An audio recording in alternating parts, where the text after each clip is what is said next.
Hey everyone, it's Dave Palais, Josh Palais, Mario Heron. Tell you guys right now, this week is not as fun as last week. We do appreciate you if you're here for the ride, though, year round, because that's what we're doing. We're sitting here trying to solve problems, right? We want things to go in the right direction. So I'm going to ask you two right off the bat: are you over the disappointing loss to the Texans? Where's your head right now? Where are your emotions at after the disappointing loss to Houston?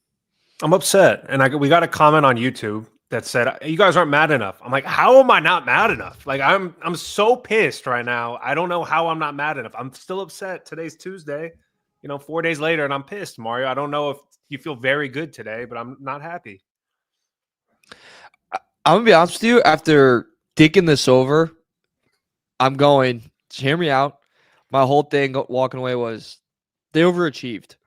Like this team, at the end of the day, they overachieved. They got 11 wins. Who the hell thought they would get that? This team's not a talented football team. There's no talent on the offensive side of the football besides quarterback and maybe one receiver. Our running backs were a bunch of bridge guys. Our O line, the interior is nothing near what it should be. I walked away going, this was a great jump from going the 5th pick in the NFL draft to first round of the NFL playoffs. It's frustrating that we lost to the worst divisional winner. But at the same time, Dave, the positivity of, I can't even believe we even were in this spot. Like that, talent-wise, they shouldn't even be there. Yeah, I mean, let's go all the way back. I mean, again, we said, what is the goal for this team, right? To have more wins than you had last year when you're picking 5th in the draft. Can you be a 500 team? That would be considered, a big deal. I understand it's an odd number of games, but you understand what I mean. Either you have 9 wins or you have 8 wins. And then could this team be a playoff team? I mean, it's almost crazy talk to expect a new coach to come in with a roster the way it was and say, could this team be a playoff team? Yeah, they overachieved. I mean, let's be honest. It always sucks when your season ends. Look, it could happen to the Eagles, the Rams, any of those teams this weekend, and they're all going to feel like the way we felt. You expected more. When you get close and you can see the prize a few weeks away, I mean, you're thinking in your head, if we get by the Chiefs and we're due to beat the Chiefs, we're in the AFC Championship game where your head takes you to the next round, right? And then you play the game. As a fan, that's what happens. But yeah, I think the disappointing thing is we saw what this team could do. We saw that nobody wanted to play the Chargers. That was the talk because you don't know what you're going to get. And yet they go to Houston, which we thought was a gimme game. And so did Vegas. Okay. Vegas had them favored by 3. So you're thinking that's definitely a win. To not get the win that we thought they were going to get, yeah, it's disappointing. But when you look at the season as a whole, yeah, they overachieved. I mean, even J.K. Dobbins, yeah, he was hurt, but he played a lot more games than we expected, right? Gus Edwards was a disappointment, but there's a reason why Gus Edwards wasn't on the Ravens. Quentin Johnson, hate to say it, he kind of had the season I thought he was going to have. We found a guy named Lad McConkey, who was a big surprise and a big plus. We found some defensive players that were a big surprise and a big plus. But there are guys on this roster that the average fan can figure out right now, I don't want that guy back. I don't want that guy back on my team next year. And for the Chargers, they have a ton of money to spend in the offseason. And I think going forward, it's a 5-year contract for Jim Harbaugh. We're in a lot better shape than most teams in the NFL. All right, if we're going to take a step back and look at it at a 360 view, we overachieved. All right, I understand what you're saying. I'm not. You see Nick Castellanos yesterday. I'm not dumb, but Jose Iglesias is the MVP. I'm not going to go crazy like him right now. That is the dumbest thing said in the history of sports. Cam Newton's like, "What are you doing?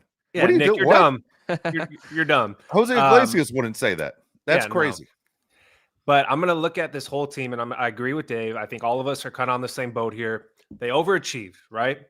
The thing is, we got to a point where we could beat a team in the playoffs. And like for me as a fan, like I want it for Justin Herbert so bad. I want it more for Justin Herbert than I want it for like myself. Like I care about his happiness more than mine. Win a freaking playoff game. It means everything to get the monkey off your back, whatever analogy you want to use. For us to be so close to getting there. I mean, we got to the game, we were favored to win, and then we don't show up. That's the part that bothers me, man. When you know that guys can play better than they do. There's 2 guys in that game that played really good. Lad McConkey and Derwin James. Everybody else kind of sucked. That's the part that bothers me. Like you finally made it to the playoffs, and then you lay a dud. The Chargers were horrible. I mean, awful. That's the part that bothers me. But if you're going to take a step back and look at the whole season, yes, they did overachieve. It's still year one with the new coach. I think that's the other thing I keep trying to tell myself is like this is still, the beginning of a long, ride. And we just had the first stop of it. We just went over the first big, loop or whatever the hell it is on a roller coaster. You still got like 4 more coming your way, pal. So get ready to throw up.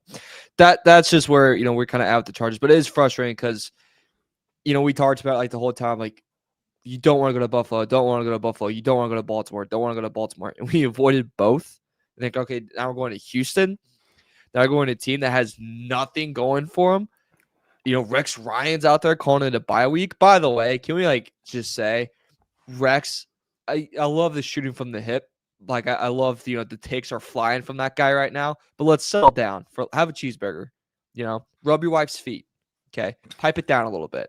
All right, like you're going a little too nuts right now. Like let's tone it down for like a week or two, then ramp it back up. I think he's part of the Chargers' loss. If I all cards on the table. Jinx. Yeah, Rex gave us the jinx, 100%. So when I look at, okay, what can you do to be better, right? We play this game. Every team plays this game, by the way. What can you do to be better? I mean, before we even get to that question, that topic is who feels worse right now? A team like the Minnesota Vikings, who basically had just a fantastic season and fall short, or a team like the Chargers? Or is it the same? I mean, when expectations are extremely high and people are saying, man, you have a chance of having the number 1 seed to being out in 2 weeks and it's all over, or a situation like the Chargers where, you look at the big picture. Again, I don't want to look like I'm making excuses, because one thing on this show, we never make excuses for the Chargers' mistakes. I mean, we could point fingers all day long, right? I mean, Josh just said 2 guys had good games Saturday, 2 of them that you can sit there and go, Ladd can hold his head up high, so can Derwin James. Almost everybody else, you can point to something you didn't like. Even Cameron Dicker. I mean, what the hell? I mean, even the guy we depend on the most to go, this guy's automatic, just did something stupid and crazy. And then you just sit there and shake your head. So is there a difference in losses and what expectations are? Like, let's say the Chiefs is the number 1 seed, lose this weekend to the Texans also. Does it make you feel any better? No, I don't know. It doesn't make me feel any better. I understand what you're saying, and I think the Vikings. It really doesn't, but it does, right? Aren't you happy the Chiefs aren't going to win if that's the case? Mario said it a second ago. We had the perfect scenario. We had the Texans, the worst divisional winner, and then we had the Chiefs for the 3rd time. Like, it was set up beautifully for the Chargers to make a historic run in Chargers history. It's just that's the part that bothers me. I didn't want to play the Ravens or the Bills, and I'd rather play the Chiefs because I hate them. And it's hard to beat a team 3 times in a row. That's why it bothers me the most. Whose loss is worse, the Vikings or the Chargers? It's definitely the Minnesota Vikings, because they could have had the number 1 seed, like you said, and now they're home. They got absolutely killed by the Lions and the Rams back-to-back weeks. So their loss is worse. But I'm not going to look at the Vikings and say, hey, at least I'm not them. I'm a Charger fan, and I'm used to this. Somebody asked me Saturday morning before the game, this is a cakewalk, right? I wasn't Rex Ryan. It was somebody else who said, this is a cakewalk, right? It's the Chargers. There's no such thing as a cakewalk as a Charger fan. You never know what's going to happen. We all know about Nate Kading, Jacksonville Jaguars, Texans game on Saturday. There's no such thing as a cakewalk as a Charger fan. The thing that bothers me most, Mario, is we're better than we showed. And I'm going to keep saying that over and over again. You're better than you showed. And Justin Herbert hate, it's been crazy, right? We all know this was going to happen all week, the craziness with the Justin Herbert hate. He doesn't deserve all of it, but he deserves some of it. And for people to say that he's not even a top 10 quarterback, that's insane. But it's also hard to defend Justin Herbert when he's 0-2 in the playoffs and he still never won a playoff game ever. It's so hard to really fight for him right now. Like we last night on BetMGM tonight on the BetQL Network, 7:11 p.m. Eastern, Twitch and YouTube. We were debating about Herbert, how much this affects his legacy, right? And does this change who you would take over Herbert? So we started naming the game. So you go, all right, Burrow or Herbert? Burrow. Lamar or Herbert? Lamar. Allen or Herbert? Obvious guys. Allen, Mahomes. Then it went to CJ Stroud or Herbert. And that was a pause. Wow. And it's there's a guy with 2 playoff wins versus a guy with 0. And I can't blame anyone for taking Stroud. Then it was Jalen Hurts or Herbert. Again, there is a pause. It's probably Jalen Hurts. I don't think so. I think Jalen Hurts is really, really bad. Not really, really bad. I think he's solid, but he's not as good as Herbert. But He went to a Super Bowl. Tough to beat. Then it was Jordan Love or Herbert. Jordan Love looked absolutely horrendous on Sunday. And this year was just not the best of year for him. But what does he have, Dave? He has a playoff win. Everyone in there still took Herbert, but they said it's kind of a toss-up. And if you just keep going down the list of names, it's hard to sit there and go, oh, it's 100% Herbert over this guy, when this loss and the Jaguars loss is ringing in your head. And to that point, too, it wasn't like these losses were to Josh Allen or Patrick Mahomes. You can say, oh, it was a bad draw. Like, no, it was against Trevor Lawrence and a coach that's now fired. And then C.J. Stroud with the depleted receiving core. Okay, everything you said, I don't disagree with except for the one part, is the Jacksonville loss was not Herbert's fault. No, the but defense didn't stop one drive in the last drive of the first half or any drive in the second half. The defense couldn't stop anything. This loss against the Texans, I thought, was Herbert's fault. I thought if Justin would have played a typical Justin Herbert game, they win. I mean, Justin Herbert had arguably his worst game as an NFL quarterback. Unfortunately, for him, it was the playoffs and everybody was watching. And now on the national stage, he is getting drilled. Like we were saying on Saturday, hey, if you're Justin Herbert, do not look at social media. You are not going to like anything you see. People think you are the worst player on the planet. And you got all the people who never played your position saying you're the most overrated, overhyped quarterback in the history of the league. There's a lot of stuff there for Justin Herbert. I'm curious now, where was the cutoff? Is Justin Herbert, in your mind, both you guys, is he a top 10 quarterback in this league? Yes. That's a yes. He is. I mean, Justin Herbert doesn't have much to work with on the offense. He really only has Ladd and JK, and even JK didn't do anything on Saturday. The thing that bothers me the most with Justin Herbert, and people are putting in the comments right here, is use your feet. Like every really, really good quarterback in the league, Mario just went through them. Joe Burrow is really the only one that doesn't do that much, but he does it a lot more than Justin Herbert. Lamar Jackson, obviously, Josh Allen, Jalen Hurts. Stafford does it when he needs to. Stafford is known for taking hits, going down the field and just taking crazy hits. He takes a ton of hits, but I'm just saying he's not going to run. Not anymore. He's done it. Justin Herbert never does it. Justin Herbert's in a young-ish quarterback. You got to use your legs, dude. You got to extend plays. You can't just sit back in the pocket like a dummy and take hits. And I understand that Greg Roman's to blame for a lot of this. The offensive line is horrendous, but Justin Herbert needs to be somewhat creative in the pocket and move around and try to get some yards, especially if guys aren't getting open. Also, Greg Roman, like, what are you doing? What are you doing by letting Justin Herbert just sit back there and take these crazy hits from Will Anderson and Danielle Hunter and Mario Edwards Jr.? It all around was a bad game plan. Herbert didn't play well, threw uncharacteristic interceptions. It was just bad overall. But I'm saying Justin Herbert is to blame a little bit. Like, you got to get out there and take some hits if you need to. It's the playoffs. You can't hold anything back. Can I say something crazy? Because I'm writing out the 10 quarterback names right now. Yeah. This is going to get me crucified in the chat, so I might have to mute comments for a little bit for your boy. So I'm writing them out. And I do agree with you. The Herbert situation this year was really pretty tough. Schedule, though, very nice to him. But I have Allen, I have Mahomes, I have Burrow, I have Lamar, I have Hurts, I have Stafford, Goff, Purdy. And then the QB I put over. Yeah. Wow. Okay. A lot of 49er fans are ready to dump Purdy right now. That's because 49er fans are spoiled brats. They are spoiled brats. The past 10 years, you've had to deal with, 2 seasons of downpour? Welcome to hell, buddy. Welcome to the rest of us. You know what I'm saying? Like, come on, man. What? Couple Super Bowl appearances, you've been fine. Come on. Baker. Baker, to me, is a top 10 QB, and I put him above Herbert after this year. Okay. All right. I'm going to throw 2 things out there as far as Baker. Okay. One is the last 2 years he has had great offensive coordinators. Also, he's had much better weapons than Herbert. Like Baker was terrible with the Browns, but the OC, his OC before is now the head coach of the Panthers. His OC right now is rumored to get a head coaching job also. Like having the right OC and having a Hall of Fame wide receiver, I think help out a ton. Plus a great back. Had a great running back as well. Bucky Irving. Baker Mayfield's better than Justin Herbert, man. It's tough. I will say he did have a lot of luck with Bucky Irving this year. Was an exceptional talent. Was far better than we all thought he would be.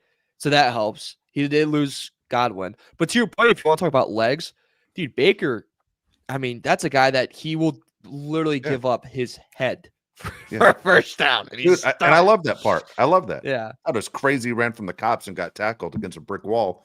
But otherwise, yeah, he's a guy that does everything to win. Yeah. I'm a fan. I'm not saying he's better. I'm just saying in this year, based off this year, I want to make that very, very clear. Based off this year, I would say Baker's probably over Herbert. Overall, Herbert every day of the week would take him. Based off this past season, Baker. Most people in the national media would say Baker Mayfield's better than Justin Herbert right now. I'm not saying it's right, but they probably would. They will. Yeah, they will. Yeah. Okay. Stay inside the division. Denver, would they trade Bo Nix for Justin Herbert? Oh, in a heartbeat. Oh my God. Yeah. Come on. Yeah. You drink I'm before not the show so sure. today? I'm not so sure. What did I drink? Is that what you just said? Yeah. Well, what's up with the question? Don't worry about it. But look, here's the deal. I do get your point because of the contract. I do get that point. Well, not just the contract, but the future. I mean, you go, how many years? Exactly. The contract, but also how much better can he get? I think Bronco fans probably love Bo Nix. And so we would not trade our guy. I mean, Charger fans wouldn't trade their guy as well.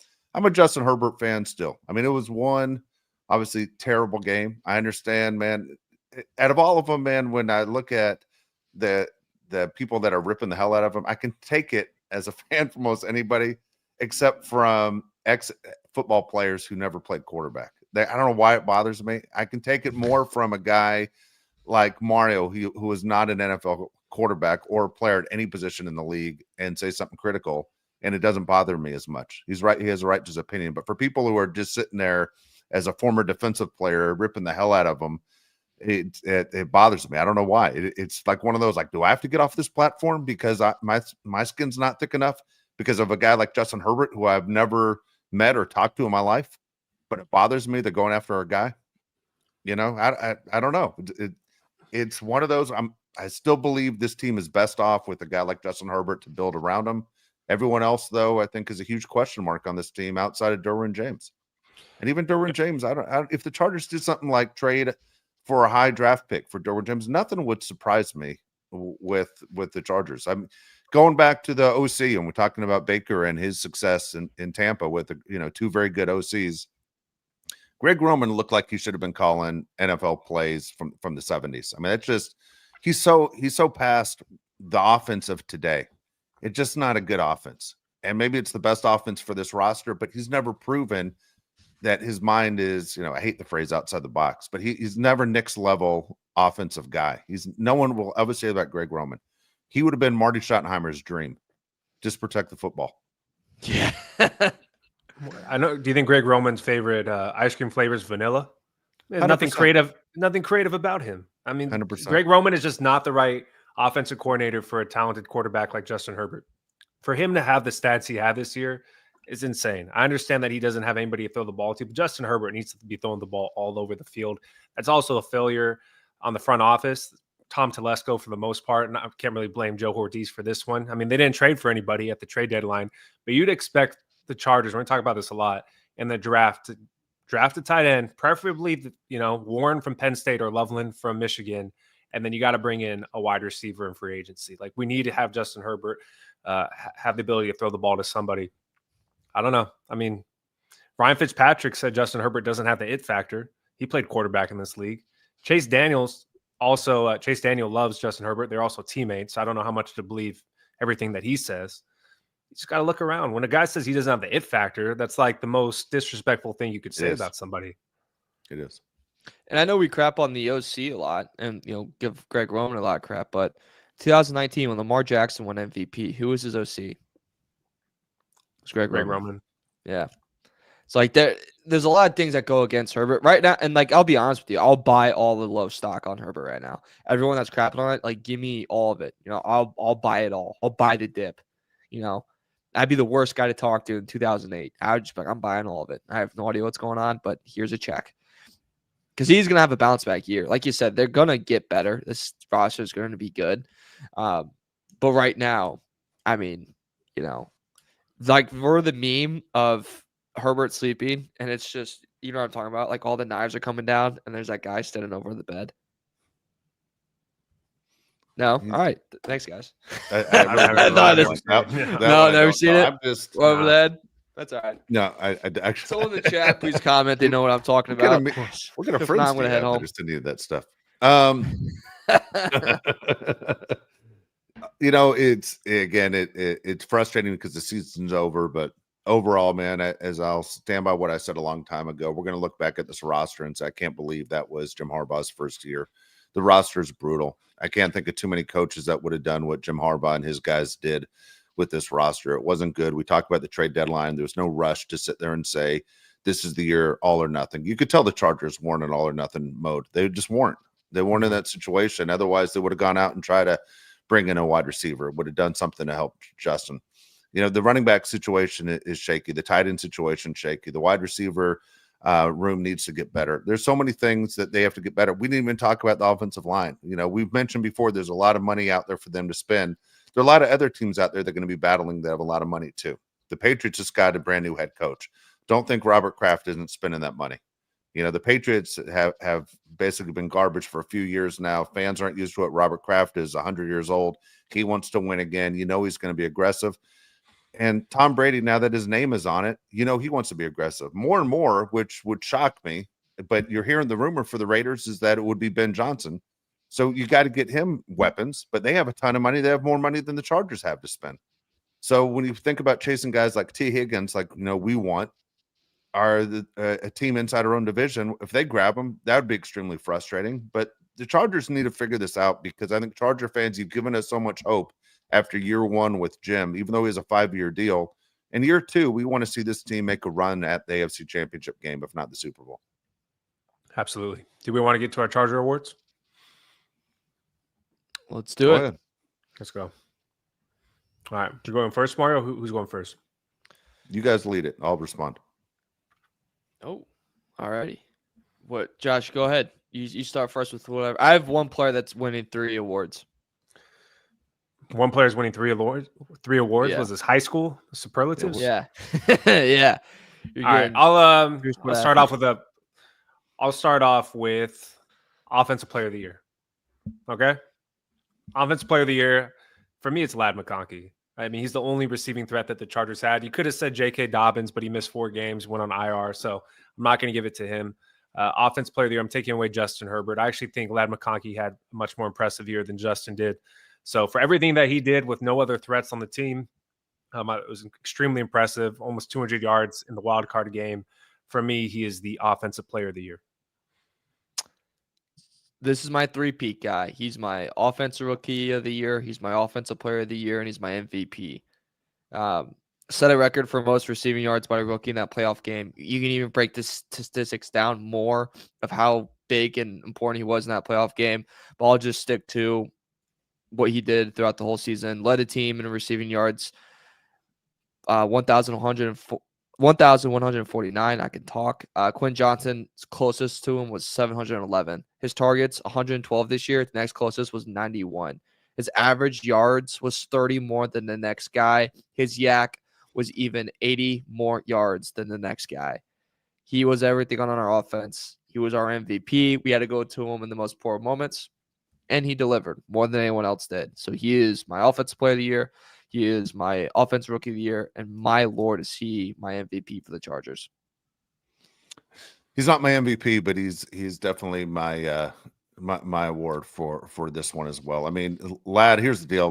Josh and I always talk about, not only do we watch a lot of college football, we watch a ton of SEC football. That's where we were so high on Brock Bowers a year ago. Ladd was somebody that I did not have up there. I mean, I watch a lot of Georgia football, and he completely surprised me. When they made the trade to make sure that they got him, it was one of the best moves in the franchise's history.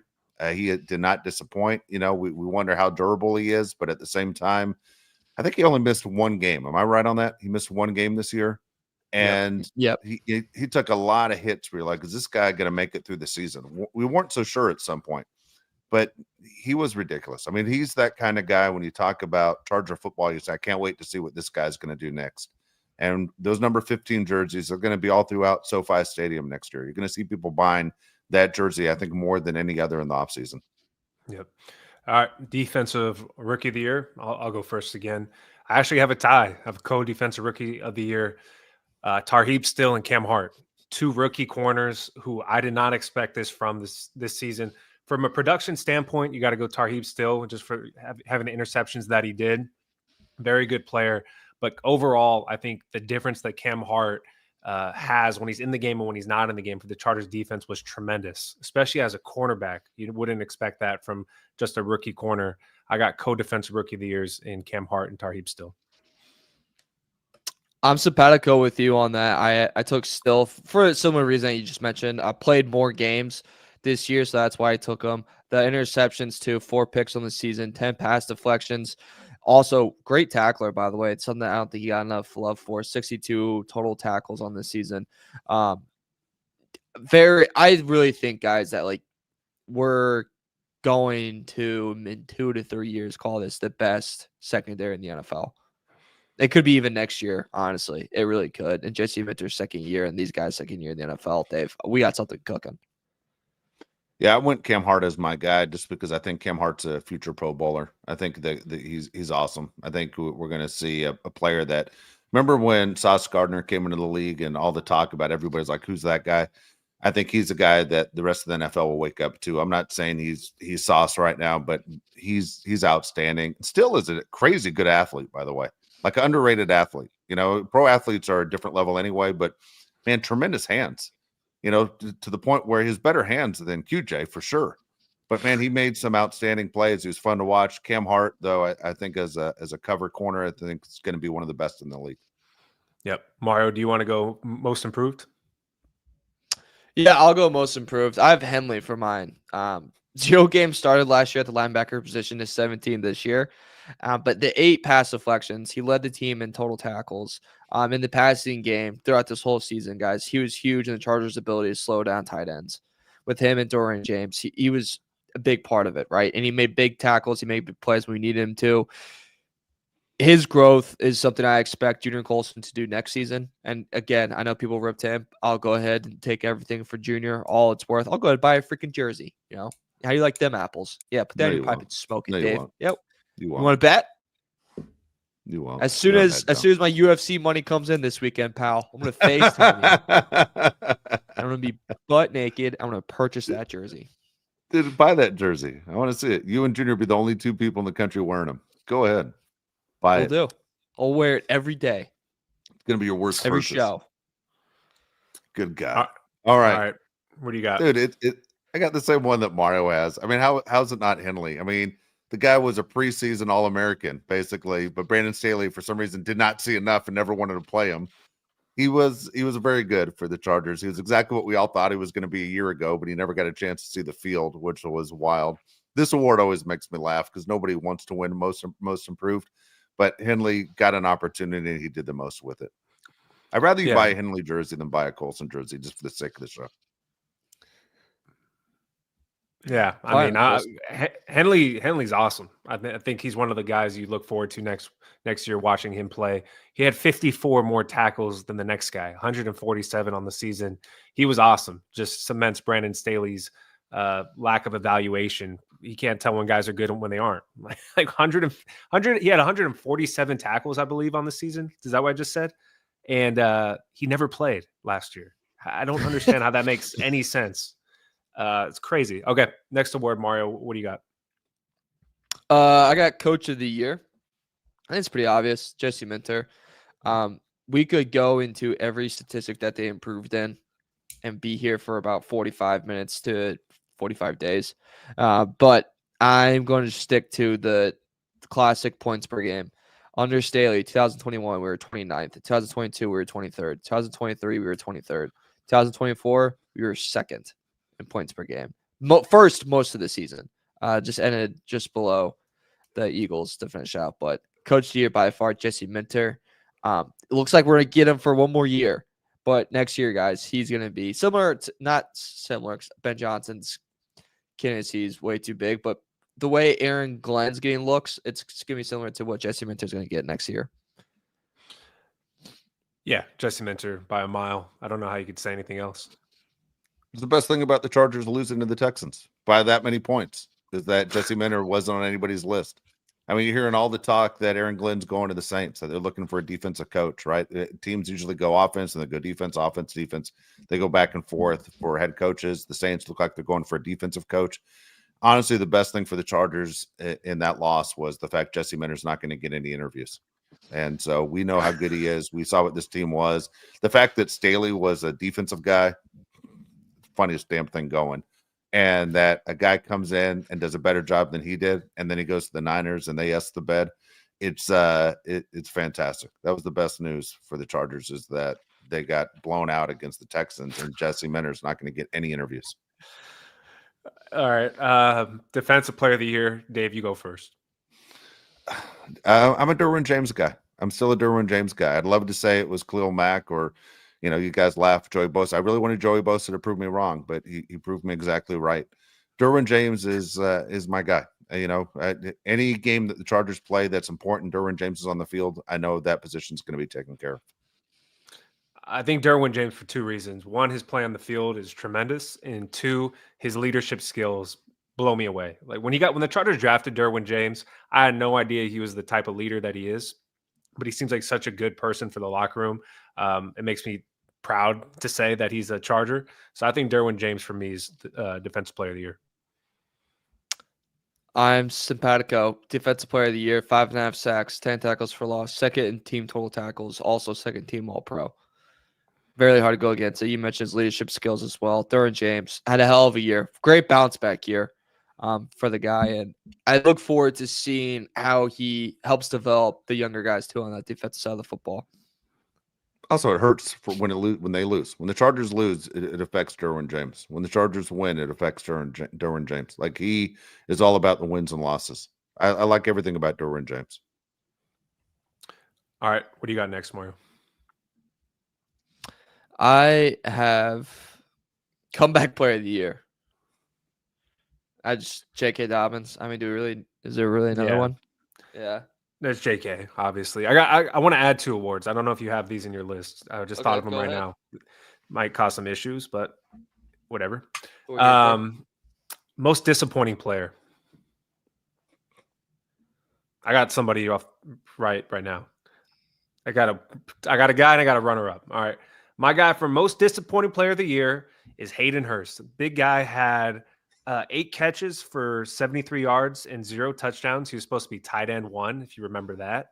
And then my runner-up for most disappointing player is a guy by the name of Josh Palmer, who did nothing this season, who was supposed to possibly be wide receiver 1.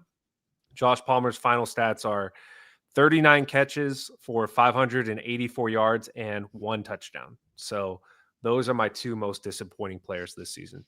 I thought you were going to go DJ Chark for sure. He was hurt, I think. I don't know. We just yeah. What about Asante Samuel Jr.?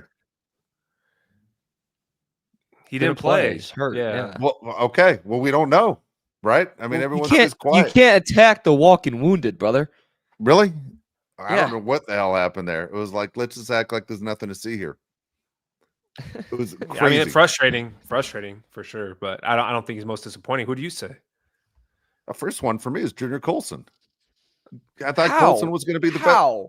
How? Dude, if you lived in the same city as me right now, I'd punch you right in the face. That's why. For you to say how? What are you talking about? We all sat here and said we were most excited about that draft pick than any other. All 3 of us. We all said this guy's going to jump into the league and he's going to be an impact player. And he knows Jim Harbaugh and Harbaugh knows him. And we were lucky to get him. Dude, he's a huge disappointment. What are you talking about?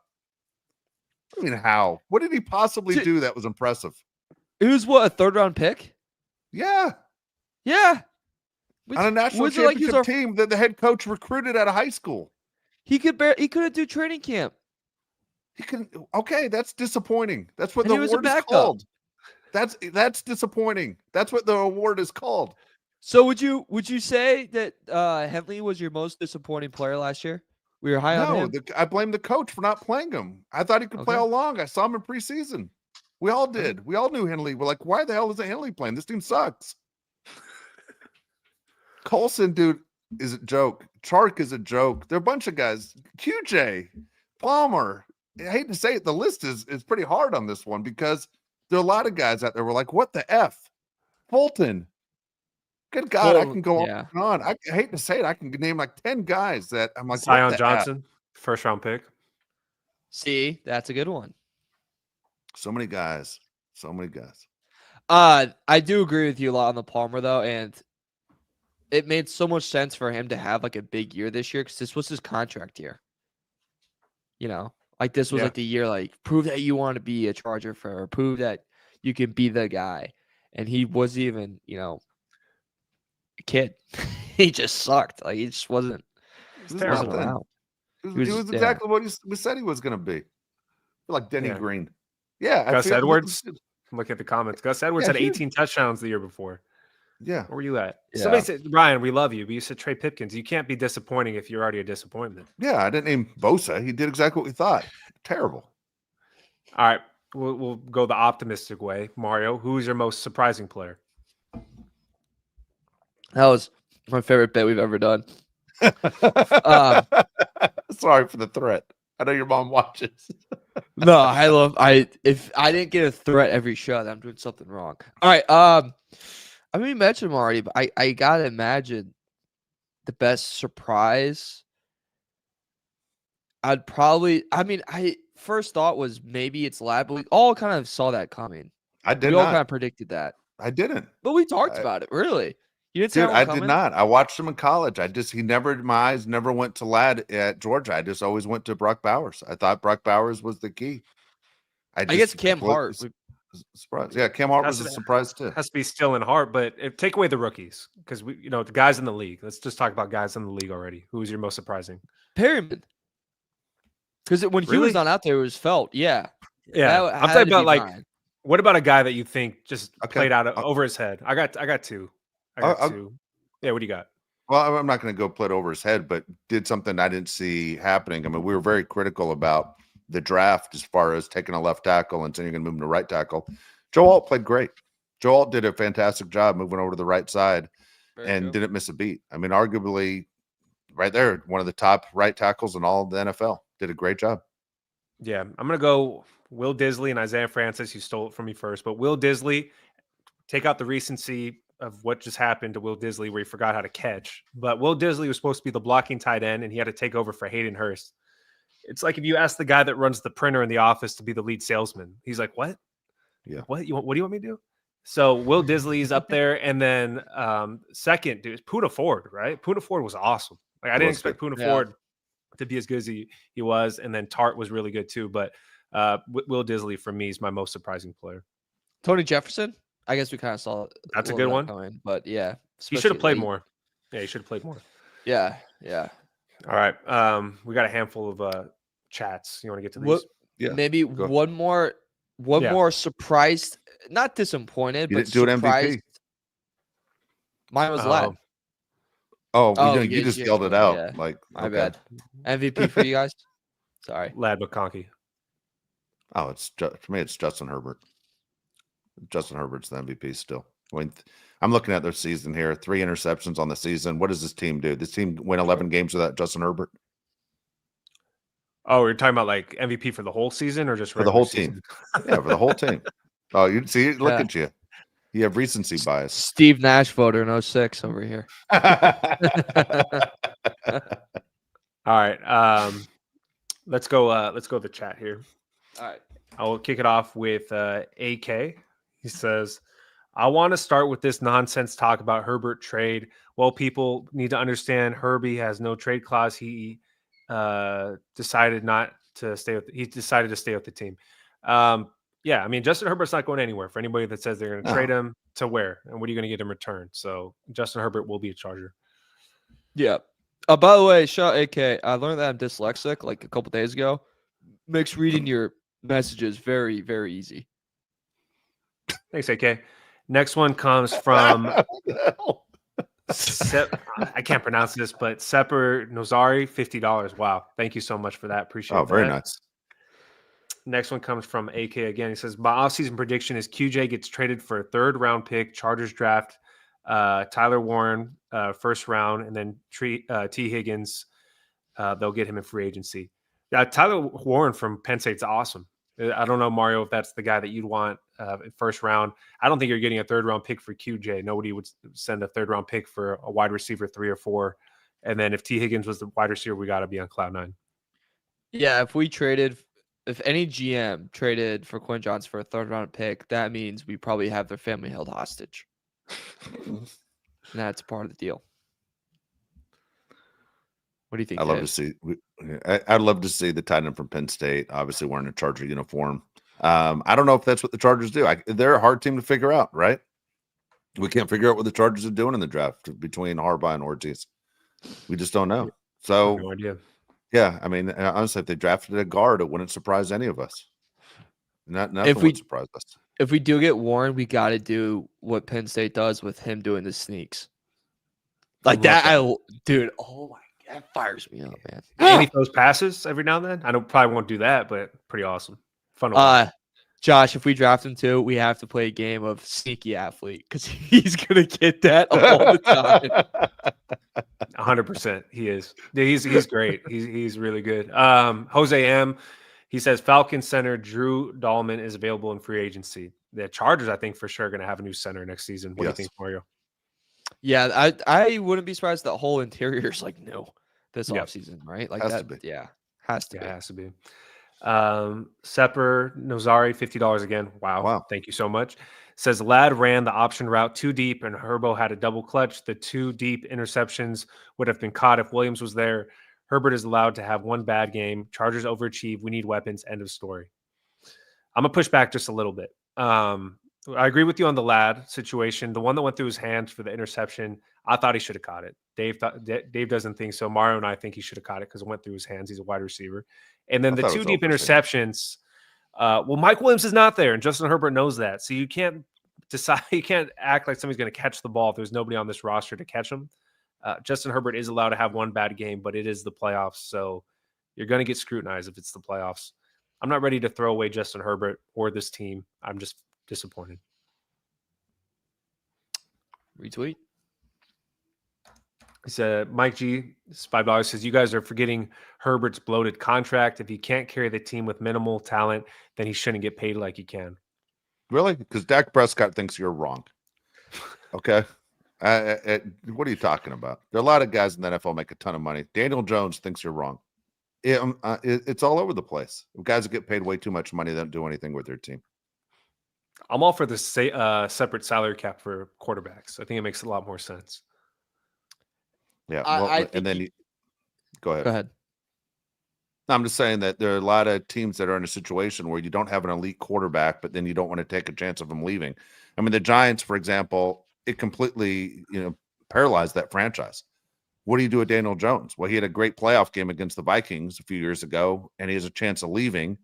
Do you give him the money because you think there's a ceiling, or do you sit there and let him walk?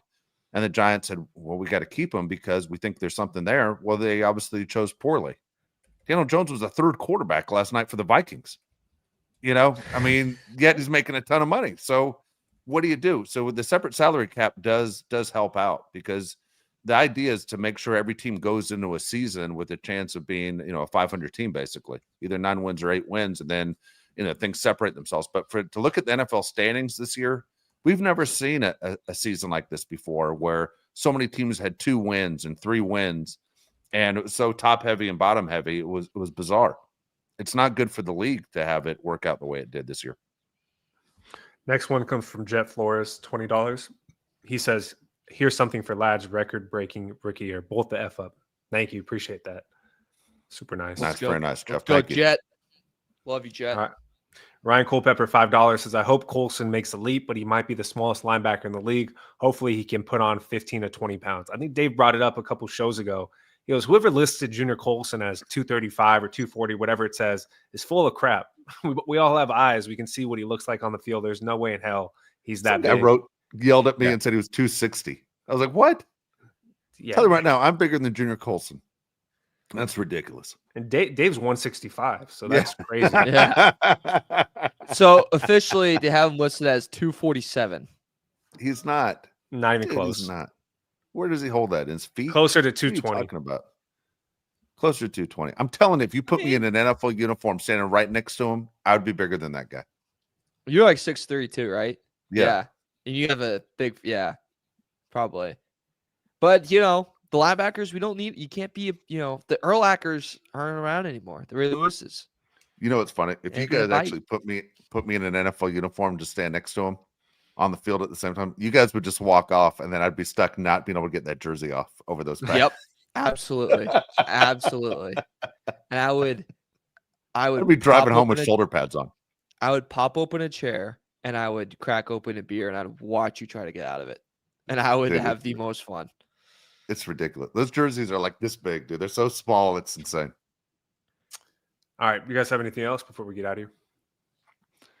Nah, man, it sucks to not be in the dance anymore. I mean, I don't care what team you are. It sucks whether you're the Vikes or you're the Buccaneers or anybody. It sucks when your season's over, right? And you're sitting there looking at these teams. I will be honest on this one, and look, you guys are gonna yell at me when I say this right now. I don't mean you guys. I mean the people in the chat. Look, after watching the Chargers this season and then watching the Chargers against the Texans, we had no chance of beating Buffalo. We had no chance of beating the Ravens. Like we weren't even, it's not even a comparison. We would have embarrassed the hell out of ourselves. Yeah, I would have liked to get the one playoff win just to clear it off with Justin Herbert's resume. But let's be honest, I'm not friends with Justin Herbert. He doesn't give a rat's ass about me. You know, I'm sitting there getting $50 chats, and that made my day. That's it. Justin Herbert did a lot better than me this year. I'll tell you that. And overall, he doesn't have to work for a long time. Now, he's about 4 months of doing nothing. You know, hanging out with his family, doing nothing. Justin Herbert's going to be okay. But we had no business thinking we were going to compete with Buffalo or the Ravens. If that wasn't a wake-up call to what you saw this weekend compared to what the Chargers are, let's move forward. When it's our turn, and I think it's coming. I think our turn is coming. Yeah, what? Justin Herbert has money in the bank. I got extra roast beef on my Arby's sandwich, and I had a little celebration last night. Are you kidding me? Like, that's a difference right there between us. Come on. Yeah. Justin Herbert will be fine. And for anybody that's saying we're saying that he's not taking accountability, I'm sure it doesn't bother doesn't bother anybody more than Justin Herbert. I have full belief in Justin Herbert going forward. Chargers front office tomorrow, I think, just needs to help him out a lot. A lot. Big offseason for the Chargers. Huge. Probably the biggest they've had in a very long time. I tell you what, that's the big question mark, right? We're going to see what this basically front office is about. You know, what is this front office about? Are they going to sit there and give the fans and the players what is needed right now, or are they going to sit there and barely put their toe in the water? Because if the Chargers sit there and go through another season of a roster like this, we're all going to be extremely disappointed. And I know it's not supposed to be a rivalry. I know they both have Los Angeles in front of their name. But when the Rams win and the Chargers lose, and it's always a fight for, you know, fan bases, and we talk about the younger fans that are going to the Charger side and the older fans who eventually will pass away are Rams fans.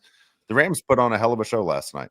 You know, the Rams were exciting. 9 sacks, pretty exciting. The Rams did extremely well. And if I'm Dean Spanos, in my mind, I'm thinking I want to be the number 1 team in my city. I don't think that's a lot to ask for. Do you think the pressure of Tom Brady's tweaking them out a little bit? Because it's like Tom Brady feels like he's going to really come out swinging now.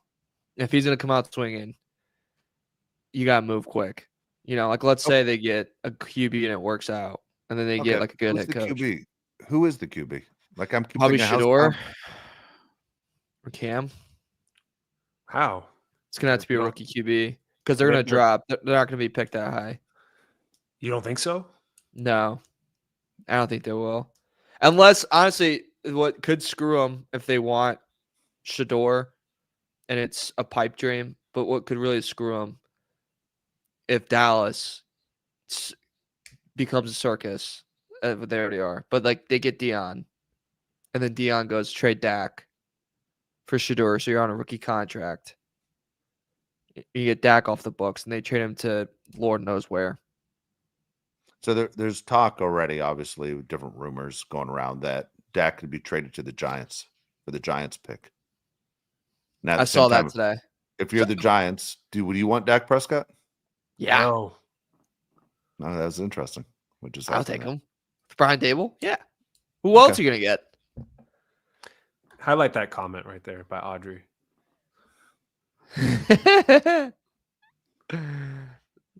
We'll show it. Dave's looking forward to this.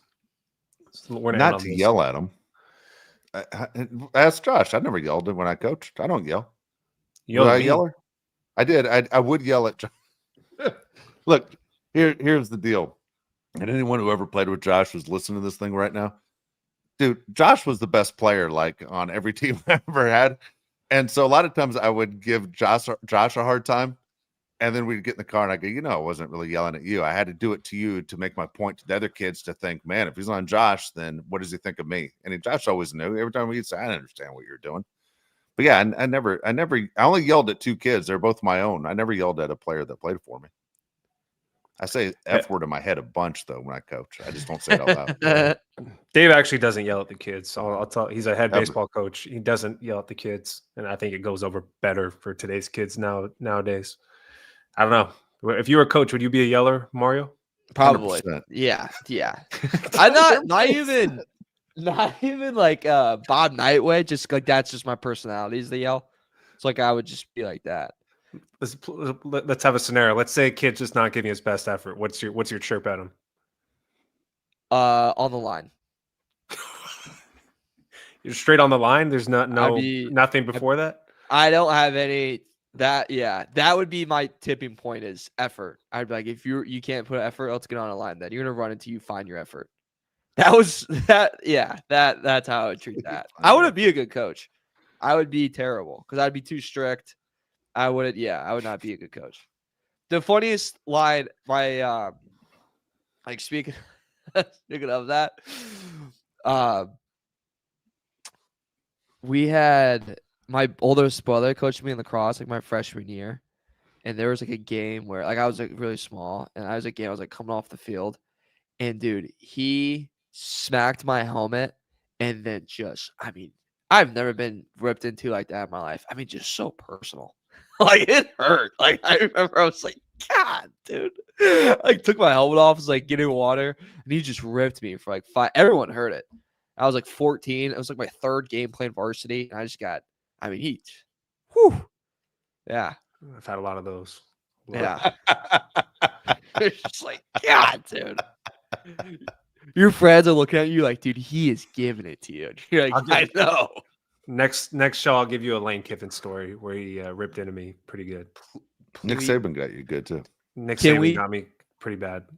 Can we do a whole show where we just do that? Because I just want to hear Kiffin's stories. And dude, I've got yelled at so many times. Yeah, we can. Dude, I will say this, Mario. I'll do this. I'll coach in baseball. I'll coach third base in a high school game, and then our dugout's closest to my side. So I'm standing next to the other team's third baseman, and one of my least favorite things is when they'll say, "Come on, Charlie, nobody better," and I'll look at the kid on the other team and go, "Dude, you know how many kids are better than this kid?" I hate when we say there's nobody better, and I know they're trying to cheer their teammate up, but I'm like, this kid is garbage. I can sit here for the next 3 hours telling you kids that are better than this kid, but hey, whatever goes. I just hate when they do the nobody better. When I'm like, that's a biggest lie on the planet. Is Ohtani here? Where's Ohtani? Yeah. Dude, that's what Stroud around. I started doing it to the kid on the other team. He's like, good God. You know, have you ever chirped a coach before? I did that once. And a lot. Ask Josh. Cool. How many coaches have I gone to fight? Josh knows. Dude, we have so many good stories, Mario. Really good stories. That might have been the dumbest question ever asked on this show. Dude, Parents I've gone after, dude, a lot. I never go after kids. Love me, dude. I promise you. But dude, man, if that sounds bad. If an adult can't control themselves, man, I lose my mind. That's the only thing that sets me off. If an adult goes after a kid, man, it is on. I remember I told it was a former coach that was on our team and we were playing against him, and he hated me and I hated him, and I like hit the ball out of like the guy's stick, and he's ripping the kid. He's like, "Come on, Chuck, come on!" And I just was picking up the ball. I go, "Yo, Steve, I'd probably sub him out, you know." And like it was just the lightest chirp ever. He looked at me, he goes, F you, Aaron. And I was like, whoa. I was literally on the ball. I was like, Jesus, Steve, calm it down. All right. All right, let's get out of here. Yeah. You guys ready? Yeah, we'll get out. All right, we'll be back on Thursday. Again, we're doing shows on Tuesday and Thursday. Appreciate the comments as well. Everyone extremely nice, generous today as well. But we get to all the comments. If you aren't watching the show live and you're watching it through YouTube, leave a comment. We will get to those, and we respond to every single one of them. So, again, thank you so much. Please like, subscribe to the show. For Mario Heron, Josh Palais, I'm Dave Palais. We will see you Thursday at 1 o'clock.